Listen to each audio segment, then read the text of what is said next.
Hi there, I'm Marisa and welcome to Marisa Home. I'm so happy you're here. We are going to do a sweet holiday wreath bread.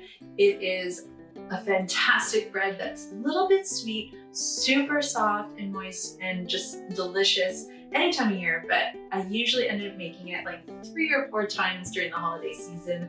No joke. It's great for breakfast, lunch, dinner, snacks, dessert. It's usually one of the highlights of the dessert table. So I'm ready to share this with you, and I can't wait to share this with my little ones as they grow up. And hopefully one day they will make it for their family. And that's the whole point, right? So yeah, let's get started.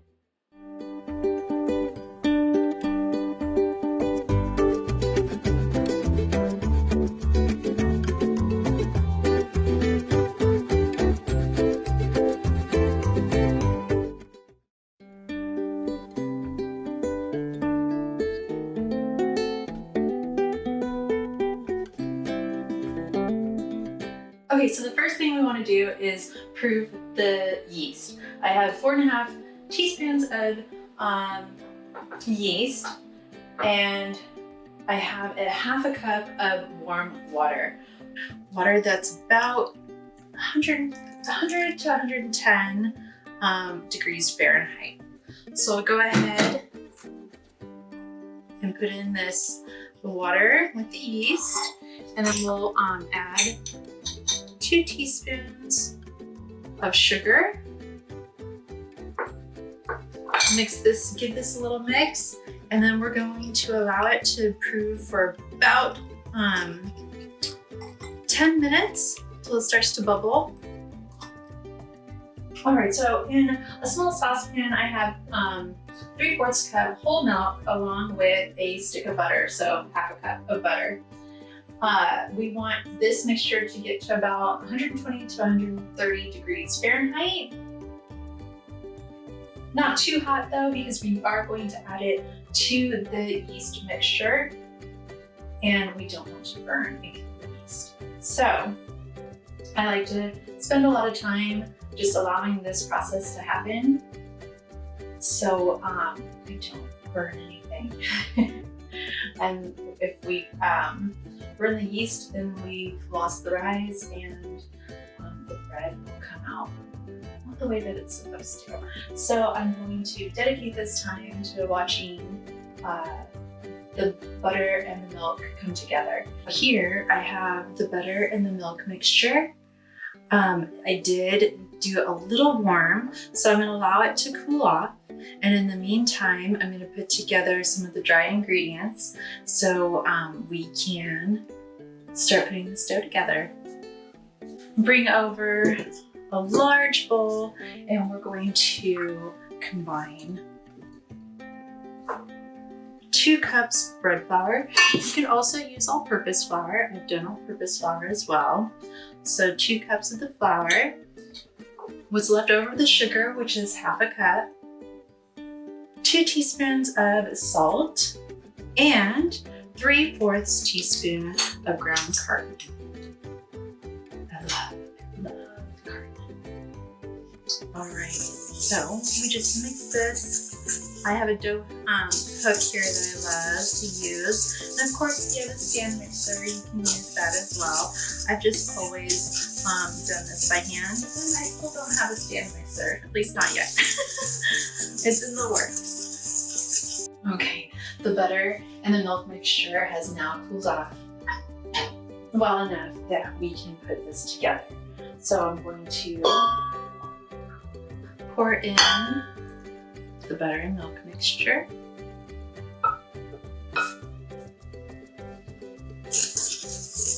Give that little mix with the dough hook.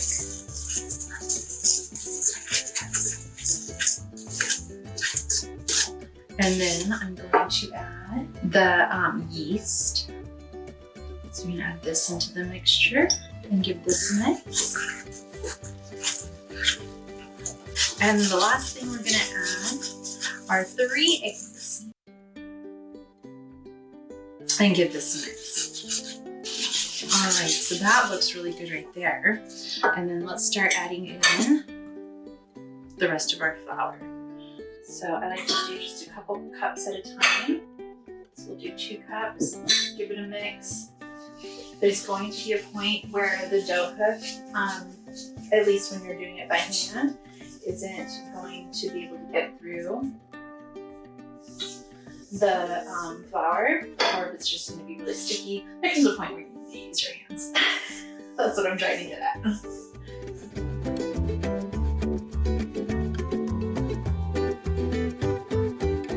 Okay, so I'm to the point where I can start kneading this by hand. And actually, I think I'm just going to go ahead and take this out of the bowl. And of course, have a nice clean surface to work on. And we'll start putting this together. As the dough starts to come together, it will get a little sticky. So you are going to want to have that like half a cup. You know, I said that it was 6 to 6.5 cups of flour. You're going to want that extra half a cup to the side. That's what this is right here. So I can just dust it onto our kneading surface and keep kneading.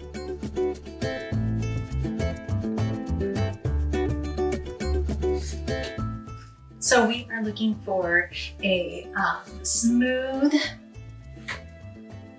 dough, a little tacky. And once it springs back, once the dough springs back, see it's not doing that, well, a little bit right now, it's good to go. It's starting to come together. I'm going to give it just a little bit more time, a little bit more knead.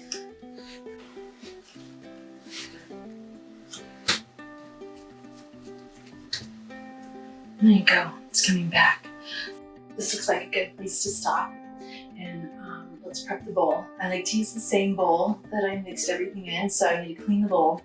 And then we'll get this in so it can rise for about an hour. We'll take a bit of butter and we're going to grease the clean bowl with some butter. And then we'll take the dough. And I just like to kind of get a little bit of butter everywhere. And then place it into the greased bowl. Let's cover it. Cover with some saran wrap. Just light. And a tea towel. Place this in a nice warm place in your home and allow it to rise from 1 to 1.5 hours until it's about double in size. So it's been about an hour and a half, maybe 2 hours, because, you know, like with the 6-month-old or the 2-year-old, you just kind of roll with it. And the timeline is what it is. So let's go ahead. Oh my goodness. Look at that. Holy smokes. So let's go ahead and punch it down.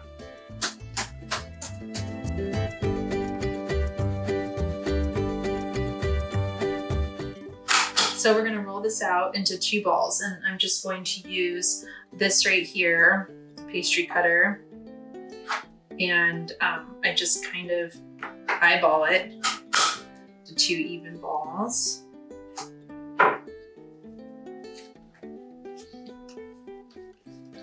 We'll just roll this. Okay, there's 1, there's 2.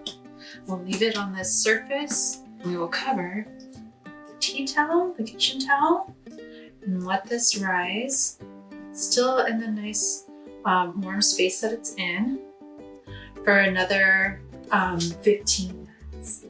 So now that these have risen for the last like 15 minutes or so, we'll uncover these.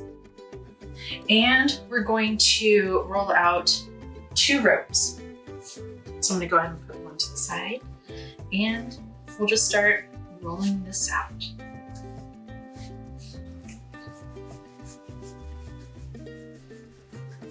You want it long enough so you can make the wreath. Okay, that looks good.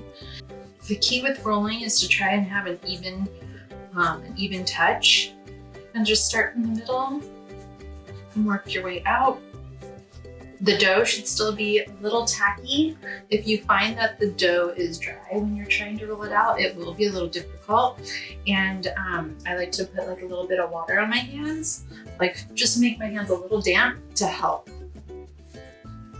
Sometimes it happens. Okay, so this length looks good. This is probably more like 24 inches. And then this one kind of shrunk a little bit, and that usually happens, so I usually have to go back through and lengthen the first one that we did. All right, and then we're just going to twist this together. Actually, I'm going to twist from the center.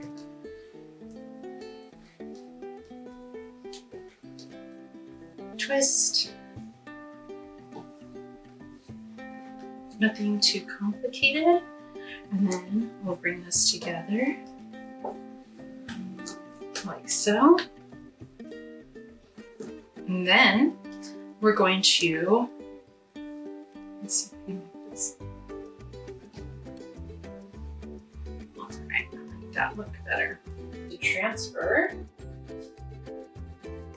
this onto the pan. So now something it's a wreath-like shape. So from this point, we are going to allow the wreath to rise for another hour in the same warm environment that you've had it in this whole time. And go ahead and set your oven and bake that at 350. And yeah, so we wait for a little bit longer, then we can bake, glaze, and then we can eat. Almost there. Okay, it's been about an hour. So let's go check out the wreath. Oh goodness, that is beautiful.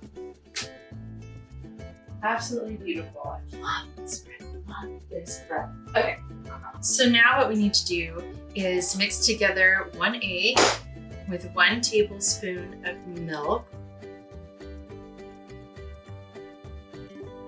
Take a brush and just brush on the egg wash. Now that the egg wash is on there, we will pop it into the oven for about 25 to 35 minutes. I like to check at about the 20-minute mark just to see how brown the bread is baking, and we can always cover with foil if it's getting a little too brown. So, here we go. The bread should be ready. Let's go ahead and take this timer off. I did check it at the 20 minutes. It looked great. And I put it in for another 5 minutes, so a total of 25 minutes. And it looks amazing. It smells amazing. I don't know if you can see this. There you go. All right, so I'm just gonna set it over here for a minute. Look at how beautiful that is. And I'll let this cool off. I don't usually glaze it right away because the glaze would just melt. And also I usually take this to some kind of event. Like today I'm taking this to a family gathering. So I don't usually glaze it until I get to the destination. But for this video, I want to do a little glaze so you can see the final product. So I'm gonna let this cool off and we'll go ahead and start the glaze. 3/4 cup confectioner sugar, powdered sugar.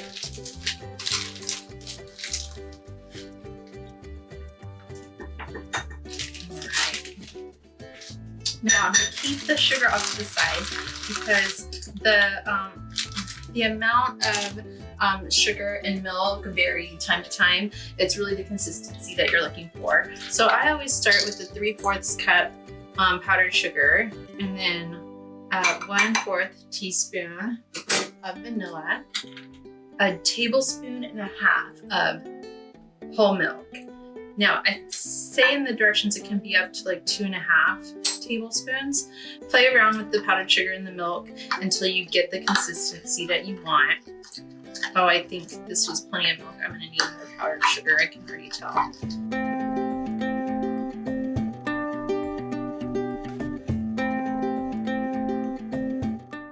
I'm gonna let this sit and while the bread cools off, and then we'll do a little like glaze drizzle on it. It's super, super pretty. So I'll transfer this bread to a pizza stone because I can't really find a platter that I like that's big enough to house this this bread. So you'll see it all together. So I'm really excited. Oh, my favorite part. As much of the glaze as you want to put on. I wish I could break this open and show you what it's like, but I'm saving it for an occasion, so we'll have to do it another time. Or you can make it and cut into it and let me know how it goes. Enjoy!